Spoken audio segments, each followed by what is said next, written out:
بسم اللہ الرحمن الرحیم۔ ربیع الاول کا مہینہ آتا ہے تو ہمارے پورے ملک کے اندر مختلف طرح کی بحث چھڑ جاتی ہے کہ کیا نبی کریم صلی اللہ علیہ وسلم کی ولادت کی طرف یہ جو ماہ مبارک منسوب ہے کہ نبی کریم صلی اللہ علیہ وسلم کی ولادت اسی مہینے میں ہوئی، اور مختلف تاریخوں کے مطابق 8، 9، 12 ربیع الاول میں سے کسی تاریخ میں نبی کریم صلی اللہ علیہ وسلم کی ولادت ہوئی، تو اب بحث یہ چھڑ جاتی ہے کہ یہ یوم ولادت کی تقریبات کرنا اور اس میں جلسے، جلوس، جشن اور عید کا سما باندھنا، اس کی شرعی حیثیت کیا ہے۔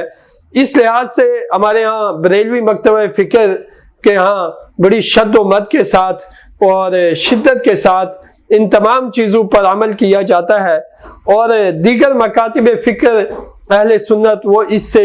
اختلاف رائے کرتے ہیں۔ تو آئیے آج ذرا اس صورتحال پر ہم ایک معتدلانہ قرآن اور حدیث کی نظر میں ایک تجزیہ آپ حضرات کے سامنے پیش کرتے ہیں، تاکہ یہ سمجھنے میں آسانی ہو کہ ہمیں اس ماہ مبارک کی نسبت سے کہ وہ کون سا موقف ہے جس کے ساتھ امت محمدیہ کے درمیان اتفاق، اتحاد کے ساتھ اس خوشی میں شریک ہوا جا سکتا ہے۔ ناظرین و سامعین، اس بات میں کوئی شک نہیں کہ نبی کریم صلی اللہ علیہ وسلم کے بعثت، نبی کریم صلی اللہ علیہ وسلم کی ولادت اس ماہ مبارک میں ہوتی ہے، تو اس ماہ مبارک کو تقدس حاصل ہے۔ اللہ نے نبی کریم صلی اللہ علیہ وسلم کے ساتھ جس چیز کو بھی نسبت عطا کی ہے اس کو تکریم، تقدس، عزت اور احترام عطا کیا ہے، اور اس کے ساتھ یہ کہ نبی کریم صلی اللہ علیہ وسلم کی آمد پوری انسانیت کے لیے یوم نجات، یوم ہدایت، یوم انسانیت کی بحالی کا دن ہے، اور وہ مہینہ یوم انسانیت کی بحالی کا مہینہ ہے جس مہینے میں نبی کریم صلی اللہ علیہ وسلم کی بعثت ہوئی۔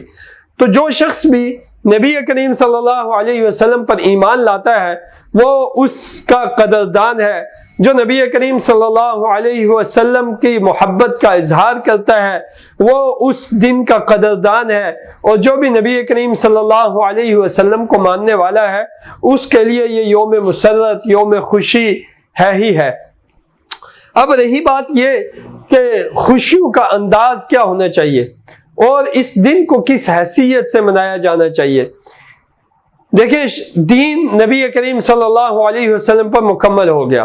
اور آپ صلی اللہ علیہ وسلم کی سنتیں واضح کر دی گئی، اور شریعت اسلامی کے فرائض کو واضح کر دیا گیا۔ الحلال بین والحرام بین، حلال کو بھی واضح کر دیا گیا اور حرام کو بھی واضح کر دیا گیا، اور جو اس کے درمیان میں ہے اس میں احتیاط برتنے کا حکم دیا گیا، اور اسے کہا گیا کہ وہ متشابہات ہیں۔ ناظرین و سامعین، نبی کریم صلی اللہ علیہ وسلم کی ایک ولادت ہے اور ایک بعثت ہے۔ ولادت آپ کی جس دن آپ دنیا میں تشریف لائے، بعثت جس دن آپ نبی کریم صلی اللہ علیہ وسلم پر وحی نازل ہوئی، آپ کو نبوت کے منصب کی ذمہ داریوں کا اظہار کرنے اور نبھانے کا حکم دے دیا گیا، اس دن کو یوم بعثت کہتے ہیں۔ اور نبی کریم صلی اللہ علیہ وسلم کی جو بعثت کی زندگی ہے وہ پوری کی پوری ایک ایک لمحہ اللہ کے نبی صلی اللہ علیہ وسلم کا میرے اور آپ کے لیے ہدایت ہے، میرے اور آپ کے لیے وہ رہنمائی ہے، میرے اور آپ کے لیے وہ زندگی گزارنے کا طریقہ ہے۔ اب کوئی خوشی کا موقع آتا ہے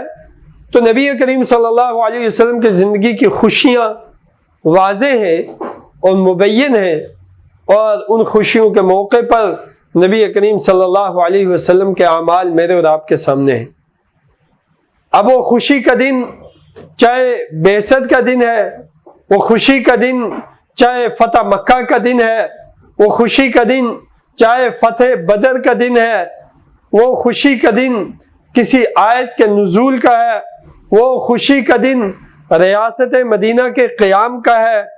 اور وہ خوشی کا دن نبی کریم صلی اللہ علیہ وسلم کی اپنی ازواج مطہرات کے ساتھ شادیوں کا ہے، وہ نبی کریم صلی اللہ علیہ وسلم کی بیٹیوں کی شادیوں کا دن ہے۔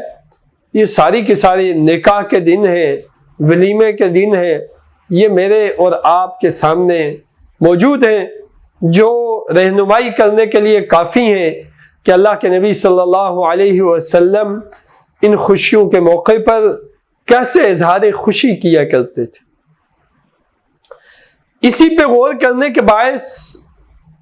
کچھ خوشیاں وہ ہوتی ہیں جو کسی علاقے میں کلچرل بنائی جاتی ہیں، اور اس علاقے کی رسومات میں یہ شامل ہوتا ہے کہ وہ اپنے انداز سے خوشی کا اظہار کرتے ہیں۔ ان مقامی انداز خوشیوں کے جو بھی ہیں اس میں یہ دیکھا جائے گا کہ اس میں نبی کریم صلی اللہ علیہ وسلم کی کسی تعلیم کے برخلاف کوئی عمل تو نہیں ہو رہا۔ جو آپ کی تعلیمات ہیں ان تعلیمات کے برخلاف کوئی عمل نہ ہو رہا ہو۔ مثال کے طور پہ فضول خرچی سے قرآن کریم نے بہت سخت لفظوں کے ساتھ منع کیا کہ دیکھو فضول خرچی کرنے والا شیطان کا بھائی ہے۔ شیطان کا بھائی ہونے کا مطلب کیا ہے کہ وہ نکال دیا گیا ہے اس کمیونٹی سے جسے اسلام کے ساتھ نسبت حاصل ہے۔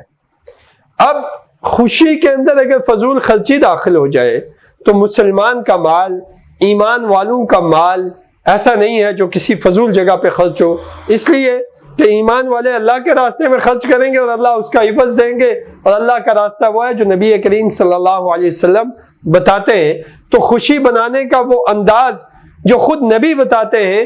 اس کی پیروی کرنا لازم ہے۔ ہمارے ہاں بڑے بڑے جو کیک کاٹے جاتے ہیں یہ مختلف طرح کے پیدائش کے دنوں کو دیکھ کر مغربی سوچ کے مطابق کیک کاٹنے کی رسومات آئی ہیں۔ اس میں بس اوقات اتنے بڑے بڑے کیک بنائے جاتے ہیں جن کا صرف اور صرف اظہار اس مناسبت سے ہے کہ وہ یورپ سے آئی ہوئی تہذیب میں شامل تھے، ہماری مدنی تہذیب میں یہ انداز شامل نہیں تھا۔ اسی طرح اس موقع پر